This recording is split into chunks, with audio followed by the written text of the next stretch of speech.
សួស្តីអ្នកនរគ្នាខ្ញុំឃើញថ្ងៃហ្នឹងគឺ common Facebook បានធ្វើការ disable account ដែលនៅក្នុងប្រទេសកម្ពុជារបស់យើងហ្នឹងច្រើនមែនតើលក្ខណៈថាជាទ្រង់ទ្រាយធំតែម្ដងហើយជាក់ស្ដែងមកដល់ពេលហ្នឹងឥឡូវហ្នឹងគឺថាអត់ទាន់មានការជាប្រកាសជា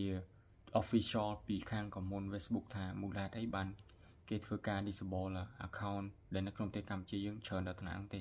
ហើយនៅក្នុងវីដេអូនេះខ្ញុំនឹងមកប្រាប់ពីកលឹះឬក៏ជាចំណុចការពារមួយចំនួនដែលអាចថាវាអាចជួយការពារបានខ្លះអញ្ចឹងទីមួយអ្នកនេះត្រូវចូលទៅកាន់ security ដើម្បីទៅ check មើលថានៅក្នុងគណនីរបស់អ្នកនេះបានធ្វើការ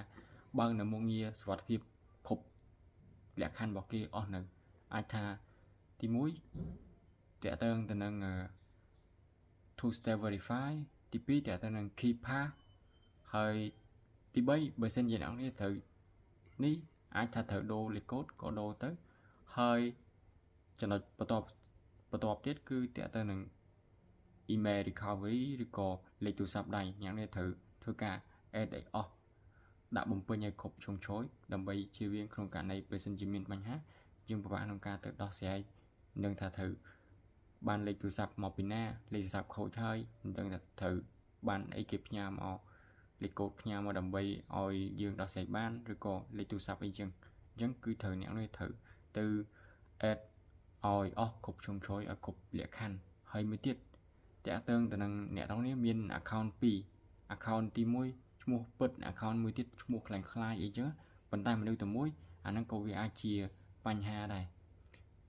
អញ្ចឹងចំណុចទាំងប្រមាណហ្នឹងអ្នកនេះទៅ check ឲ្យធ្វើវាមកដើម្បីការពារក្នុងករណីបើសិនជាគណនីរបស់អ្នកគ្នាខូចអាចថាងាយស្រួលក្នុងការតវ៉ាហើយខ្ញុំគិតថាក្នុងពេលឆាប់ៗហ្នឹង common Facebook អាចនឹងចេញជាការប្រកាសផ្លូវការរបស់ Facebook ហើយបើសិនជាក្នុងករណីបើសិនជាគេ update នៅប្រព័ន្ធ Snow អាហ្នឹងវាអាចថាយើងមានសង្ឃឹមក្នុងការយកគណនីរបស់យើងមកវិញបានតែបើសិនជា